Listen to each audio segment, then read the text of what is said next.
सत्संग से सोधी आवे, नहीं जीव 84 में जावे। सत्संग से सोधी आवे, नहीं जीव 84 में जावे। अब मेटो द्वेष और राग, हो राग या उम्र बतेरी जाली। अब मेटो द्वेष और राग, हो राग या उम्र बतेरी जाली।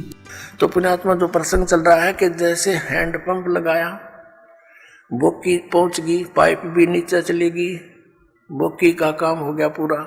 अब पाइप जो है उसके ऊपर एक हैंडपंप लगाना पड़ेगा। अब वो हैंडपंप को भी फिर उसकी पूजा है, उसका सिमरण करना है। वो सारनाम है, ये सतनाम है 2 अक्षर का, एक ओम और तत्, और सत जो है ये सांकेतिक है, ये सारनाम है। तो ये पूरे प्रोसीजर का सिमरण करने से पूरा सिस्टम जब सिमरण लगेगा तो पूरे सिस्टम से पानी बाहर आएगा। तो हम पूजा नहीं करते, ये पूजा तो हम जल की करते हैं, हैंडपंप लगाए हैं, जल की पूजा कर रहे हैं। उस वस्तु को प्राप्ति के लिए जो भी हम साधन अपना रहे हैं वो तो साधन है। तो ऐसे ये साधना है उस परम अक्षर ब्रह्म के पाने की।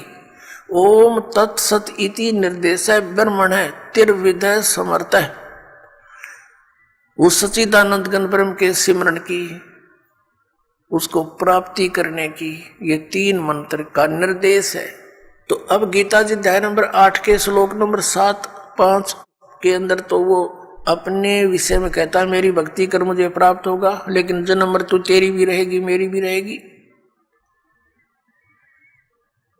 गीता जी अध्याय नंबर 8 के ही श्लोक नंबर 8, 9, 10 में गीता ज्ञानदाता कहता है कि उस परम अक्षर ब्रह्म आदि पुरुष परमेश्वर की भक्ति करने वाला उसी को प्राप्त होता है। उसके लिए इसने ऑप्शन छोड़ दिया कि मुझे मालूम नहीं, तत्वदर्शी संतों को पूछो। अब प्रसंग चल रहा है कि 7वें अध्याय के 29वें श्लोक में कहा है कि अर्जुन जब तुझे पूरा अध्यात्म ज्ञान हो जाएगा और तत्व ज्ञान से उस तत्वब्रह्म से परिचित हो जाएगा और सभी कर्मों से परिचित हो जाएगा, फिर वो प्राणी यहाँ की किसी वस्तु की डिमांड नहीं करता। तो पुण्यात्माओं ये कर्मों की जानकारी आपको दी जा रही है आज के सत्संग में। अब जैसे शंका आ जाती है कि एक तरफ तो विधान है परमात्मा का कि जैसे भी कर्म प्राणी करेगा उसका फल उसको अवश्य मिलेगा, दूसरी तरफ ये कहा जाता है गुरु बिन माला फेरते, गुरु बिन देते दान, गुरु बिन दोनों निष्फल हैं, चाहे पूछो वेद पुराण।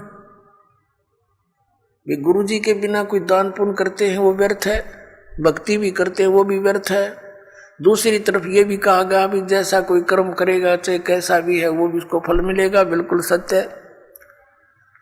अब जैसे इन संतों ने मनमुखी जाप किए, किसी वेद के एक मंत्र को लेकर उसको सिद्ध करने के लिए सैकड़ों वर्ष बैठे रहे। अब परमात्मा की निमित्त किसी मंत्र को लेकर वेद के मंत्र का जाप रह रहकर करने से उसके अंदर सिद्धियां आ जाती हैं।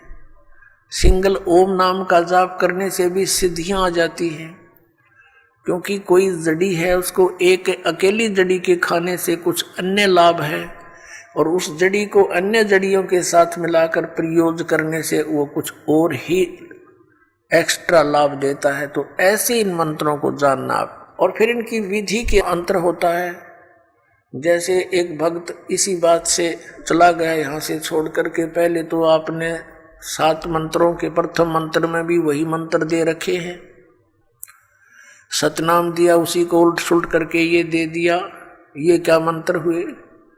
तो ये अज्ञानी व्यक्ति जब तक ज्ञान समझ में नहीं आता वो नाम भी लेकर भी अपना जीवन व्यर्थ कर जाते हैं। तो पहले तो ये सोचना चाहिए कि जो ज्ञान दास दे रहा है वे वेदों में प्रमाणित है। फिर दूसरा, इस दास को पता है कि अकेला कौन से मंत्र से क्या लाभ होगा, उसको जोड़ देने से उसका क्या बेनिफिट होगा। तो इस प्रकार उसको अन्य तरीके से जाप करने से उसका क्या लाभ होगा, इस मंत्र से इसकी तरह जाप करने से उसका क्या लाभ होगा। तो ये डॉक्टर ही बता सकता है उस यूज ऑफ द मेडिसिन और उसके बेनिफिट। तो आप मरीज होकर के डॉक्टर के उसमें जो ट्रीटमेंट में ऑब्जेक्शन करते हैं तो वो कर्महीन इंसान होते हैं। अपनी आत्मा दूसरी कारण ये बन गया कि ये भोली आत्मा पहले दूध के जले हुए हैं, नकली संतों से नकली नाम जाप कर कर ये थक चुके हैं। अब इनको ये भी हो जाता है कि कहीं यहाँ भी हम ऐसे ही डलेड होते रहें।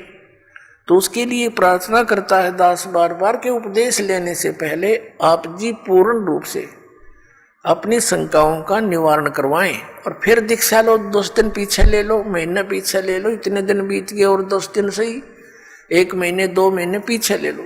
और जब उपदेश लेने के बाद फिर गुरुजी के वचनों में अविश्वास होना, ये आपका दुर्भाग्य होगा। इस दास के एक भी वचन पर आपको किसी भी प्रकार का अविश्वास नहीं होना चाहिए, ये ब्लाइंड फेथ करना पड़ेगा। और आप जी ने ब्लाइंड फेथ किया क्योंकि उन नकलियों के पास किया, उन्होंने आपकी भावना का, आपकी श्रद्धा का, आपके डिवोशन का दुरुपयोग किया। उनको ज्ञान था नहीं। आप जी पूरे मानव समाज ने ये सोचा गुरु जी जो कहते हैं वो सही होता है। अब वहां दूध के जड़े हुए, अब यहाँ छाछ को भी फूंक मारने लग गए तुम। तो पहले उसको टेस्ट कर ले, बाद में ऑब्जेक्शन करें। यानी नाम लेने के बाद फिर मन में दोष आता है तो आप नाम रहित हो जाते हो। ये बहुत भयंकर और नाजुक दौर होता है इस भक्ति का। और काल ये चाहता है, उसने इसीलिए तो सारा जुगाड़ जोड़ रखा, नकली नरेश संत बना दिए